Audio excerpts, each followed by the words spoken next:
Okay friends, நம்ம இப்போ June 15ஓட current affairs பார்க்க போகிறோம்.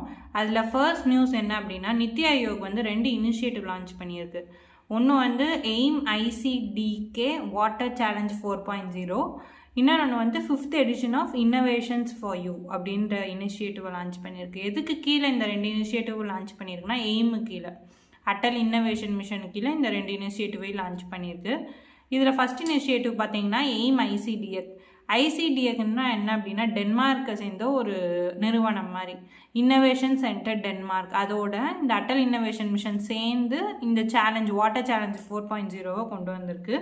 இது எதுக்கு அப்படின்னா, வாட்டர் ரிலேட்டட் சேலஞ்சஸ் எல்லாத்தையும் அட்ரெஸ் பண்ணணும் அப்படின்றதுக்காண்டி. தண்ணி பற்றாக்குறை எங்கே இருந்தாலோ, இல்லை தண்ணி இன்னும் பியூர் ஆக்குறதுக்கோ, இல்லை தண்ணி பற்றிய சேலஞ்சஸ் நிறையா இருக்கும்ல நம்ம ஃபேஸ் பண்ணுறது, அதை வந்து அட்ரெஸ் பண்ணுறதுக்காண்டி கொண்டு வந்தது தான் இது. இதை வந்து ஒரு 5 இயர்ஸ் ஸ்ட்ராட்டஜி அப்படின்ற அந்த 5 இயர்ஸ் ஸ்ட்ராட்டஜி மூலமாக தான் இதை பண்ண போகிறாங்க. அது என்னென்ன அப்படின்னு பார்த்தா, skills, scale, scope, sustainability, speed. இந்த 5 இனிஷியேட்டிவ், இந்த 5 இயர்ஸ் மூலமாக இந்த இனிஷியேட்டிவை வந்து அவங்க பண்ண போகிறாங்க. நெக்ஸ்ட்டு என்ன அப்படின்னா, அந்த 5th edition of innovations for you அப்படின்னு இருக்குல்ல, அது வந்து ஒன்றுமே கிடையாது. அது வந்து ஒரு book series, coffee table book series. அதில் எதை பற்றி ஹைலைட் பண்ணுவாங்கன்னா, சஸ்டைனபிள் டெவலப்மெண்ட் கோல் சம்மந்தப்பட்ட ஆண்டர்ப்ரினர்ஸ் இருப்பாங்களே இந்தியாவில், அவங்கள பற்றி பேசுகிறது தான், ஹைலைட் பண்ணுறது தான் இந்த காஃபி டேபிள் புக்கு. இந்த 2ஐயும் யார் வந்து இது பண்ணியிருக்கா, லான்ச் பண்ணி வச்சுருக்கா அப்படின்னா நித்தி ஆயோக். ஓகேங்களா. எய்ம் அப்படின்றத வந்து நித்தி ஆயோக் தான் கொண்டு வந்துச்சு, அட்டல் இன்னோவேஷன் மிஷன் அப்படின்றத. எப்போ கொண்டு வந்திருக்குன்னா 2016 கொண்டு வந்திருக்கு. ஓகேங்களா. நித்தி ஆயோகோட சிஇஓ யார் அப்படின்னா பிவிஆர் சுப்பிரமணியன். அவ்வளோதான் இந்த news. 2 initiative, AIM ICDK water challenge, இன்னொன்று 5th edition of innovations for you. அதில் இன்னோவேஷன்ஸ் ஃபார் யூன்றது வந்து காஃபி டேபிள் புக் சீரீஸு. ஓகேங்களா. இன்னொன்று வந்து என்ன, வாட்டர் சேலஞ்சை ஃபேஸ் பண்ணக்கூடிய ஒன்று. அது யாரோட சேர்ந்து பண்ணியிருப்பாங்க, எந்த கண்ட்ரியோட சேர்ந்து பண்ணியிருப்பாங்கன்றது முக்கியம். டென்மார்க்கோட சேர்ந்து பண்ணியிருக்காங்க. ஓகேங்களா. நெக்ஸ்ட் என்ன அப்படின்னா, இர்டாய் என்ன பண்ணியிருக்கு அப்படின்னா, ஒரு மாஸ்டர் சர்க்குலர் ஒன்றை வந்து கொண்டு வந்திருக்கு லைஃப் இன்சூரன்ஸ் ப்ராடக்ட்ஸுக்கெல்லாம். முன்னாடி நம்ம லைஃப் இன்சூரன்ஸ் ப்ராடக்ட் போடுறோன்னா, இன்சூரன்ஸ் போடுறோன்னா, நமக்கு அது மூலமாக எதுவும் கிடைக்காது. நம்ம டக்குன்னு வித்ட்ரா பண்ணணும்னா பண்ண முடியாது. அதை வச்சு ஏதாவது நம்ம லிக்விடிட்டி ஆக்க முடியும் அப்படின்னா டக்குன்னு லிக்விடிட்டியாக ஆக்க முடியாது. அப்படின்னா டக்குன்னு கேஷ் ஆக்க முடியாது. இப்போ ஒரு நகை இருந்துச்சுன்னா அது வந்து லிக்விடிட்டி தன்மை நிறையா உள்ளது அப்படின்போம். ஏன்னா அதை வந்து டக்குன்னு நம்ம வந்து இப்போ ஒரு அடகு வச்சோ ஏதோ வச்சு காசாக மாற்றிடலாம். ஆனால் இந்த மாதிரி விஷயத்த வந்து லைஃப் இன்சூரன்ஸ் மாதிரி விஷயத்த நம்ம முன்னாடி வந்து காசு ஆக்க முடியாது. அதை காசை ஆக்கலாம், நம்ம காசை அது மூலமாக எடுத்துக்கலாம் அப்படின்றதுக்காண்டி கொண்டு வந்தது தான் இந்த இனிஷியேட்டிவ்.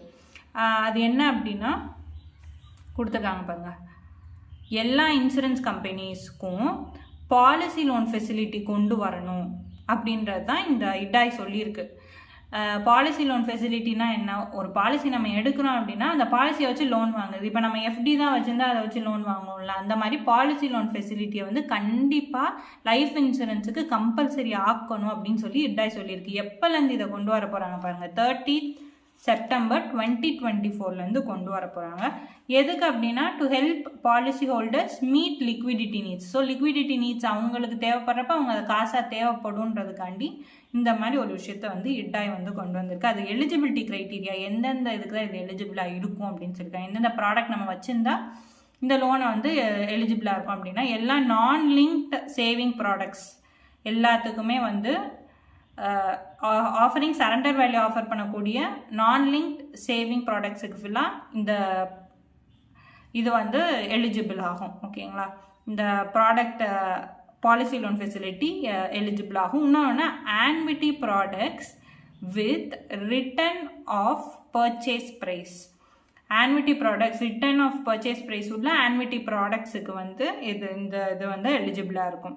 எதுக்கு மட்டும் எலிஜிபிளாக இருக்காதுன்னா, யூலிப் ஃபண்ட்ஸ், யூலிப்னு சொல்லுவோம்ல நம்ம, யூலிப்பில் வந்து யூலிப்பும் ஒரு டைப் ஆஃப் ப்ராடக்ட் தான், இன்சூரன்ஸ் ப்ராடக்ட் தான், யூனிட் லிங்க்ட் இன்சூரன்ஸ் ப்ராடக்ட் அப்படின்னு சொல்லுவோம். அதுக்கு வந்து இந்த பாலிசி லோன் ஃபெசிலிட்டி வந்து எலிஜிபிளாக இருக்காது. ஓகேங்களா. அதுக்கடுத்து என்ன அப்படின்னா, வித்ட்ராயல் அண்ட் சரண்டர் வேல்யூ எப்படி இருக்குது அப்படின்னா, பார்ஷியல் வித்ட்ராயல் பண்ணிக்கலாம். இப்போ ஒரு பென்ஷன் ப்ராடக்ட் எடுக்கிறோன்னு வச்சுக்கோங்க, லைஃப் இன்சூரன்ஸ் பேஸ் பண்ண பென்ஷன் ப்ராடக்ட் எடுக்கிறோன்னா அது பார்ஷியல் வித்ட்ரால் வந்து 3 இயர்ஸ், நீங்கள் பாலிசி டேட் ஸ்டார்ட் ஆகிருக்கும்ல அதுலேருந்து 3 இயர்ஸுக்கு வந்து 3 இயர்ஸ் கழிச்சு நீங்கள் பார்ஷியல் வித்ட்ரால் பண்ணலாம். அது போக இப்போ புதுசாக என்ன கொண்டு வந்திருக்காங்கன்னா, சில ஃபினான்ஷியல் நீட்ஸ் நமக்கு வரும்ல, இப்போ ஒரு படிக்க வைக்கணும், இல்லை மேரேஜ் இருக்குது, இந்த மாதிரி எசென்ஷியல் நீட்ஸுக்கு நீங்கள் பார்ஷியல் வித்ட்ரால் பண்ணிக்கலான்னு புதுசாக கொண்டு வந்திருக்காங்க. இன்னொன்று என்ன அப்படின்னா, வித்ட்ரால் லிமிட் வந்து நீங்கள் ப்ரீமியம் டோட்டல் ப்ரீமியம் இருக்குல்ல, அதுக்கு 25% வந்து நீங்கள் வித்ட்ரால் பண்ணிக்கலாம்.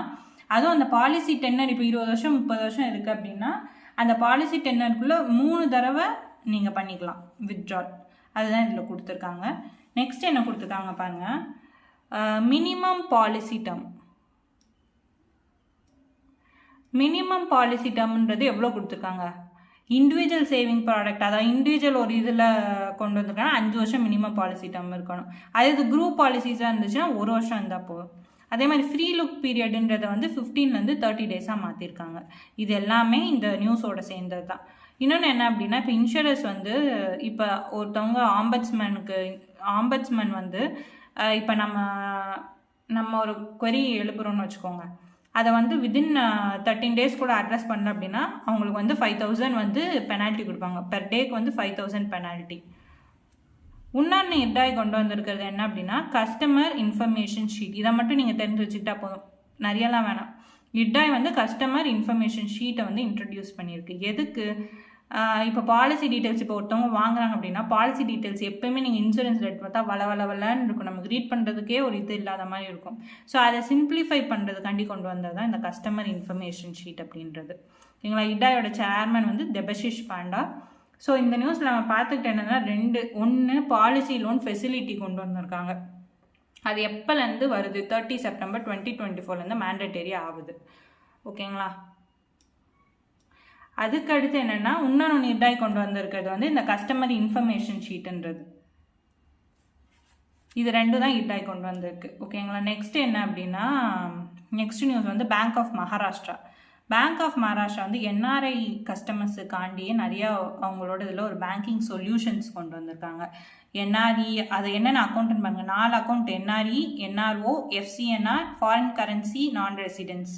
இது வந்து ரெசிடென்ஸ் ஃபாரின் கரன்சி. இந்த மாதிரி 4 டைப் ஆஃப் அக்கௌண்ட் என்ஆர்ஐக்காண்டியே கொண்டு வந்திருக்காங்க. இன்னொன்று என்ன கொண்டு வந்திருக்காங்கன்னா, பேங்க் ஆஃப் மகாராஷ்டிரா மஹாடாக் அப்படின்ற ஒரு ஸ்கீம். டாக்னு அதிலே வந்துருச்சு பாருங்க. அப்போ டாக்டர்ஸுக்காண்டி கொண்டு வந்தது தான் இது பேங்க் ஆஃப் மகாராஷ்டிரான்ட்டு கொண்டு வந்திருக்கு. இதில் இந்த டிகிரிஸ்லாம் முடிச்சிருப்பாங்க பார்த்தீங்களா, அவங்களுக்கு with minimum 2 years of experience இருக்கணும். அவங்களுக்கு மட்டும்தான் இந்த ஸ்கீம் வந்து எலிஜிபிளாக இருக்கும். என்ன, ஃபினான்ஷியல் ஹெல்ப் பண்ணுறது தான், ஃபினான்ஷியலாக லோன் மாதிரி கொடுக்குறது தான். டாக்டர்ஸுக்கு மட்டுமே கொண்டு வந்தது. ஸோ என்ஆர்ஐஸுக்கு கொண்டு வந்தது பேங்க் ஆஃப் மகாராஷ்டிரா தான், 4 டைப் ஆஃப் அக்கௌண்ட்டு. அதே மாதிரி டாக்டர்ஸுக்காண்டி கொண்டு வந்தது பேங்க் ஆஃப் மகாராஷ்டிரா தான். இதில் பேங்க் ஆஃப் மகாராஷ்டிராவோட இந்தியன் சிஓ வந்து நிது சக்சேனா. நெக்ஸ்ட் என்ன அப்படின்னா, சிஐஐ அப்படின்னா என்னென்னா, கான்ஃபெடரேஷன் ஆஃப் இந்தியன் இண்டஸ்ட்ரி. ஓகேங்களா. அது வந்து இந்தியாவோட ஜிடிபியை வந்து எவ்வளோ வச்சிருக்கு அப்படின்னா 8% வச்சிருக்கு 2024. அதே மாதிரி இன்ஃப்ளேஷன் வந்து எவ்வளோ வச்சிருக்குன்னா, ஆர்பிஐயோட டார்கெட்டுக்கு ஏற்றாப்புல அந்த 4% டார்கெட்டுக்குள்ளே ரிமைன் ஆயிருக்கும் அப்படின்னு சொல்லியிருக்காங்க இன்ஃப்ளேஷன். அதில் இன்னொரு நியூஸ் என்ன அப்படின்னா, இப்போ second bi monthly monetary policy RBI போட்டதில் இன்ஃப்ளேஷன் வந்து 4.5% இருக்கும்னு ஆர்பிஐ சொல்லியிருக்கு. ஓகேங்களா. சிஐஏ என்ன சொல்லியிருக்கு, கான்ஃபெடரேஷன் ஆஃப் இந்தியன் இண்டஸ்ட்ரி 2024 இந்தியாவோட ஜிடிபி வந்து 8% இருக்கும்பா அப்படின்னு சொல்லியிருக்காங்க. அடுத்து அதே இது யூபிஎஸ் செக்யூரிட்டி. இப்போ சிஐ சொன்ன மாதிரியே யூபிஎஸ் செக்யூரிட்டிஸ் இந்தியா வந்து இந்தியாவோட ஜிடிபி எவ்வளோ இருக்கும் அப்படின்னு சொல்லியிருக்குன்னா, இவங்க வந்து ஒரு வருஷத்துக்குன்னு கொடுக்கல, ஒரு வருஷத்துக்குன்னு கொடுத்துருக்காங்க, 7% கொடுத்துருக்காங்க. இந்த ஃபினான்ஷியல் இயர் 24-25க்கு 7% கொடுத்துருக்காங்க. இன்னொன்று என்ன சொல்லியிருக்காங்க அப்படின்னா, ஆவரேஜாக இப்போ நீங்கள் ஃபினான்ஷியல் இயர் 25-26 29-30 வரைக்கும் இந்தியாவோட ஜிடிபி வந்து 6.5 7% மெயின்டைன் ஆகும் அப்படின்னு சொல்லியிருக்காங்க. யார் சொல்லியிருக்கா இதை, யூபிஎஸ் செக்யூரிட்டிஸ் இந்தியா வந்து சொல்லியிருக்கு. அடுத்து என்ன அப்படின்னா, ரேங்கிங். கந்தார் பிராண்ட்ஸ் அப்படின்றது லண்டன் யூகேல உள்ள ஒரு ரேங்கிங் கம்பெனி மாதிரி. அது வந்து 2024 வேர்ல்ட்ஸ் மோஸ்ட் வேல்யூபிள் பிராண்ட்ஸை வந்து ரேங்க் பண்ணியிருக்கு. அதில் வந்து இந்தியாவிலேருந்து ஒரு 4 பிராண்டு போயிருக்கு. என்னென்ன பிராண்டு, எப்பவுமே நமக்கு தெரிஞ்சது தான். டிசிஎஸ் போயிருக்கு, 46வது இடத்துல இருக்குது டிசிஎஸ். டாப் 100க்குள்ள 4 இந்தியன் கம்பெனிஸ் வந்துருக்கு. 2வது என்ன இருக்குது, ஹெச்டிஎஃப்சி பேங்க் இருக்குது. 3வது ஏர்டெல், 4வது இன்ஃபோசிஸ். இதே இது வேர்ல்ட்லேயே ஃபஸ்ட்டு யார் இருக்கா, ஆப்பிள் தான். 3rd டைமாக கான்சிக்யூட்டிவாக ஃபஸ்ட்டில் இருக்குது, மெயின்டைன் பண்ணுது. 2வது வந்து கூகுள், 3வது வந்து மைக்ரோசாஃப்ட். அவ்வளோதான் இந்த நியூஸ். அடுத்த நியூஸ் என்ன அப்படின்னா, செபி வந்து ஒரு அவார்டு வாங்கியிருக்கு. என்ன அவார்டு அப்படின்னா, best conduct of business regulator அப்படின்ற ஒரு அவார்டு வந்து வாங்கியிருக்கு. எந்த லெவல்லனா, இந்தியா லெவல்லையா இல்லை வேர்ல்டு லெவல்லையா அப்படின்னு பார்த்தா ஏஷியா லெவலில், ஏஷியா பசிபிக் லெவலில் இந்த அவார்டு வாங்கியிருக்கு. யார் இதை கொடுப்பா அப்படின்னா, ஏஷியன் பேங்கர் அப்படின்ற ஒருத்தவங்க தான் வந்து இதை கொடுப்பாங்க. ஏஷியன் பேங்கர்ஸ் சம்மிட்டில் தான் இந்த அவார்டை கொடுத்துருக்காங்க. ஏஷியன் பேங்கர்ஸ் சம்மிட் 2024 எங்கே நடந்திருக்கு பாருங்க, ஹாங்காங்கில் நடந்திருக்கு. அதோட தீம் வந்து bridging innovation and resilience in finance. ஓகேங்களா, என்ன மாதிரி இதெல்லாம் செபி இன்ட்ரடியூஸ் பண்ணியிருக்குன்றதை வந்து சொல்லியிருக்காங்க. செபி வந்து ரீசெண்டாக போனதில் வந்து என்ன இன்ட்ரடியூஸ் பண்ணியிருப்பாங்கன்னா, T+1 செட்டில்மெண்ட் வந்து இன்ட்ரடியூஸ் பண்ணியிருப்பாங்க. அது அந்த ஜான்வரி 2023 தான் ஃபுல்லாக அதை கொண்டு வந்தது. T+1 செட்டில்மெண்ட் அப்படின்னா என்னென்னா, இப்போ நம்ம ஒரு ஸ்டாக்கை க்ளோஸ் பண்ணி செல் பண்ணுறோன்னா நமக்கான காசு வந்து நம்ம செல் பண்ண அந்த 3 நாள் கழிச்சு தான் வந்து விழும். இப்போ அதை வந்து செல் பண்ண அடுத்த நாளே வந்து விழுகிற மாதிரி பண்ணியிருக்காங்க செபி. நம்ம அக்கௌண்ட்டில் நமக்கு அமௌண்ட்டு கையில் கிடைக்கிற மாதிரி. ஸோ அந்த மாதிரி விஷயங்களுக்காண்டி இந்த செபிக்கு வந்து இந்த மாதிரி அவார்டு வந்து கொடுத்துருக்காங்க. யார் கொடுத்துருக்கா? ஏஷியன் பேங்கர் வந்து கொடுத்துருக்கு. ஏஷியன் பேங்கர் சம்மிட்டில் வச்சு கொடுத்துருக்காங்க செபிக்கு இந்த அவார்டை. நெக்ஸ்ட் என்னென்னா, அப்பாயின்மெண்ட்ஸில் பாருங்கள், அருணாச்சல் பிரதேஷோட சிஎம்ஆ 3rd டைம் பிஜேபி தான், அவங்க பேமா கந்து வந்து அப்பாயிண்ட் ஆயிருக்காங்க. 2016 அவங்க தான் சிஎம்ஆ இருக்காங்க. டெபுட்டி சிஎம்ஆ யார் இருக்கா அப்படின்னா, சௌனா மெயின் அப்படின்றவங்க, அவங்களும் 2016 இருக்காங்க. சொன்ன மாதிரி யார் வந்து கவர்னர் தான் ஓத்து பண்ணி வைப்பாங்க சிஎம்க்கு. ஸோ யார் அப்படின்னா, கைவால்யா திரிவிக்ரம் பட்நாயக், அவங்க தான் வந்து ஓத் பண்ணி வச்சிருக்காங்க. யாருக்கு? பேமா கந்துக்கு, சிஎம் ஆஃப் அருணாச்சல் பிரதேஷ். அதுக்கடுத்து பார்த்தீங்கன்னா, ஏசிசி அப்பாயின்மெண்ட் பண்ணுறதுக்குன்னே இருப்பாங்க இவங்க. அந்த கமிட்டி என்ன செஞ்சுருக்குன்னா, அஜித் தோவலோட ரீஅப்பாயின்மெண்ட்டை கன்ஃபார்ம் பண்ணியிருக்கு. நேஷனல் செக்யூரிட்டி அட்வைசராக இருக்காங்க, அவங்க திரும்ப கண்டினியூ பண்ணலாம் அப்படின்னு ரீஅப்பாயின்மெண்ட் பண்ணியிருக்காங்க நேஷனல் செக்யூரிட்டி அட்வைசராக அஜித் தோவலை. எப்போலேருந்து அஜித் தோவல் வந்து நேஷனல் செக்யூரிட்டி அட்வைசராக இருக்காங்கன்னா, 2014 இருக்காங்க. அதே மாதிரி பிரின்சிபல் செக்ரட்டரி டு PM மோடிக்கு வந்து பிரின்சிபல் செக்ரட்டரியாக இருக்கிறது வந்து யார் அப்படின்னா, PK மிஸ்ரா. அவங்களுக்கும் ரீஅப்பாயின்மெண்ட் கொடுத்துருக்காங்க. இவங்க பார்த்தீங்கன்னா 2019 இருக்காங்க. ஓகேங்களா, பிரின்சிபல் செக்ரட்டரியாக இருக்காங்க. அதுக்கடுத்து என்னன்னு பார்த்தா, இந்தியன் ஆர்மி வந்து அதோட first batch of man portable suicide drones, அதாவது அது பேர் வந்து நாகஸ்த்ரா 1 அப்படின்பாங்க. ஃபர்ஸ்ட் இண்டிஜினியஸ் லாய்டரிங் முனிஷன் அப்படின்பாங்க அதை. ஓகேங்களா, எல்லாம் ஃபர்ஸ்ட் இண்டிஜினியஸ் லாய்டரிங் முனிஷன் நாகஸ்த்ரா 1. ஓகேவா, இது வந்து fixed wing unmanned aerial vehicle. இதை யார் வந்து டிசைன் பண்ணியிருக்கா அப்படின்னு பார்த்தா, ELலும் ஜெட்மோஷனும் சேர்ந்து. ELனா என்னென்னா, எக்கனாமிக்ஸ் எக்ஸ்ப்ளோசிவ்ஸ் லிமிட்டடும், ஜெட்மோஷன் வந்து பெங்களூரில் உள்ள ஒரு கம்பெனி, அதுவும் சேர்ந்து இந்த நாகஸ்த்ராவை வந்து இந்தியன் ஆர்மிக்கு செஞ்சு கொடுத்துருக்கு. ஓகேங்களா, நெக்ஸ்ட் என்னன்னா, USA air force global strike command, யூஎஸோட air force global strike command airman வந்து ஒரு மிசைலை வந்து லான்ச் பண்ணியிருக்கு. அது பேர் என்ன அப்படின்னா, மினிட்மேன் 3. ஓகேங்களா, மினிட்மேன் 3ன்றது வந்து யூஎஸோடதுன்னு ஞாபகம் வச்சுக்கோங்க. ஓகேவா, அது வந்து ஒரு இன்டர்கான்டினென்டல் பேலிஸ்டிக் மிசைல். மினிட் ஒரு நிமிஷத்தில் எல்லா வேலையும் பண்ணுறது வந்து யூஎஸ்ன்னு வச்சுக்கோங்க. ஸோ மினிட்மேன் 3 வந்து USA ஏர்ஃபோர்ஸ் வந்து கொண்டு வந்திருக்கு. அது வந்து ஒரு இன்டர்கான்டினென்டல் பேலிஸ்டிக் மிசைல். ஓகேவா, நெக்ஸ்ட் என்ன அப்படின்னா, சாகர் டிஃபென்ஸ், பூனே மகாராஷ்டிராவில் உள்ள ஒரு கம்பெனி. அது வந்து கான்ட்ராக்ட் DRDOட்டேருந்து வாங்கியிருக்கு. எதுக்கு அப்படின்னா, இந்த under water launched unmanned aerial vehicle ULUAV இதை வந்து தயாரித்து கொடுக்கறதுக்காண்டி DRDOட்டேருந்து கான்ட்ராக்ட் வாங்கியிருக்கு இந்த சாகர் டிஃபென்ஸ் அப்படின்றது. அது எங்கே இருக்குது அப்படின்னா, பூனே மகாராஷ்டிராவில் இருக்குது. நெக்ஸ்ட் என்ன அப்படின்னா,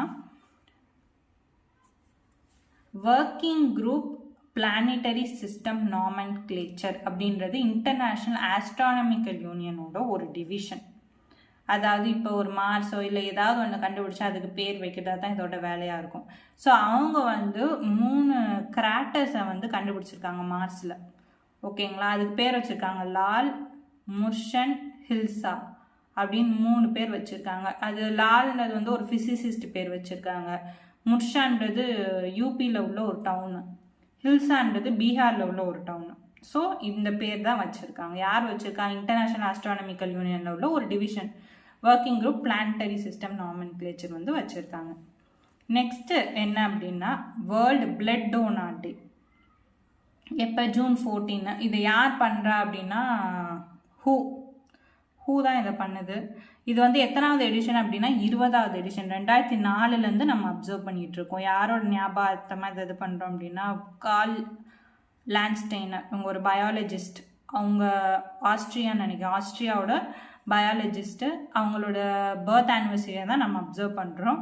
20th ஆனிவர்சரி. ஹூ தான் வந்து இதை லெட் பண்ணி கொண்டு போகுது. தீம் என்ன அப்படின்னா 20 years of celebrating giving thank you blood donors. இதோட எப்போவுமே ஒவ்வொரு வருஷத்துக்கு ஒவ்வொரு ஹோஸ்ட் கண்ட்ரி போடுவாங்க பிளட் டோனர்ஸ் டேக்கு. அதில் ஹோஸ்ட் கண்ட்ரி யார் அப்படின்னா பெரு இந்த வாட்டி.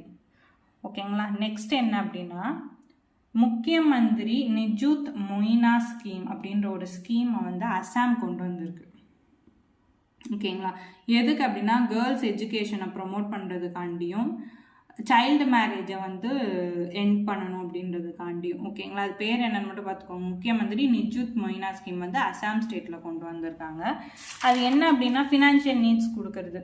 இப்போ அமௌண்ட் கொடுக்குறது உங்களுக்கு. இந்த 11th 12th படித்தா 1000 ரூபா, அதே மாதிரி 3rd year 3 year 4 year degree முடித்தா 1200, பிஜி பிஎட் முடித்தா 2500 அப்படின்ற மாதிரி ஸ்கீம் வச்சுருக்காங்க. நெக்ஸ்ட் என்ன அப்படின்னா மேரேஜ் கேர்ள்ஸுக்கு இது எலிஜிபிலிட்டி கிடையாது அப்படின்ற ஒன்றும் கொண்டு வந்திருக்காங்க.